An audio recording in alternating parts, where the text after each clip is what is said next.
Hi hello welcome to Blasters arena. ഇന്നലെ നടന്ന മത്സരത്തിലും പരാജയപ്പെടാനായിരുന്നു കൊൽക്കത്തൻ ക്ലബ്ബായ മുഹമ്മദൻ എസ്സിയുടെ വിധി.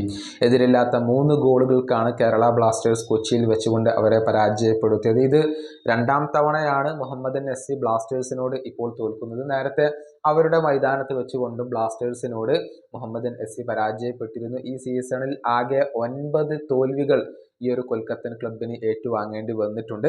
ഏതായാലും ഇതിന്റെ കാരണങ്ങൾ അവരുടെ പരിശീലകനായ ആൻഡ്രെ ചെർണിഷോവ് തന്നെ പറഞ്ഞിട്ടുണ്ട്. അതായത് ഇന്നലത്തെ മത്സരത്തിലെ തോൽവിയുടെ പ്രധാന കാരണം അത് രണ്ടാം പകുതിയിൽ ഗോൾ കീപ്പർ വരുത്തിവെച്ച ആ ഒരു മിസ്റ്റേക്ക് ആണ് എന്ന് അദ്ദേഹം പറഞ്ഞിട്ടുണ്ട്. കൂടാതെ ഈ സീസണിൽ ഗോളടിക്കാൻ മുഹമ്മദ് നസിയുടെ താരങ്ങൾക്ക് സാധിക്കുന്നില്ലെന്നും അതാണ് ഏറ്റവും വലിയ തിരിച്ചടിയെന്നും അദ്ദേഹം വിലയിരുത്തിയിട്ടുണ്ട്. മുഹമ്മദ് നസിയുടെ റഷ്യൻ പരിശീലകനായ ആൻഡ്രെ ചെർണിഷോവ് പറഞ്ഞ വാക്കുകൾ ഇങ്ങനെയാണ്: മത്സരത്തിന്റെ ആദ്യ പകുതിയിൽ ഞങ്ങൾ മികച്ച പ്രകടനമാണ് നടത്തിയത്. നല്ല അച്ചടക്കത്തോടു കൂടി കളിച്ചു. ഡിഫൻസ് മികച്ചതായിരുന്നു. കൗണ്ടർ അറ്റാക്കുകളിലൂടെ ആക്രമണങ്ങൾ നടത്താൻ ശ്രമിച്ചു.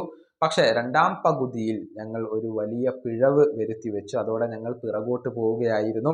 ഗോളുകൾ നേടുക എന്നുള്ളത് വളരെ പ്രധാനപ്പെട്ട ഒരു കാര്യമാണ്. അതിന് സാധിച്ചിട്ടില്ലെങ്കിൽ നമുക്കൊരിക്കലും വിജയിക്കാൻ കഴിയില്ല. ഗോൾ ക്ഷാമമാണ് ഞങ്ങൾ ഇപ്പോൾ നേരിടുന്ന ഏറ്റവും വലിയ പ്രശ്നം.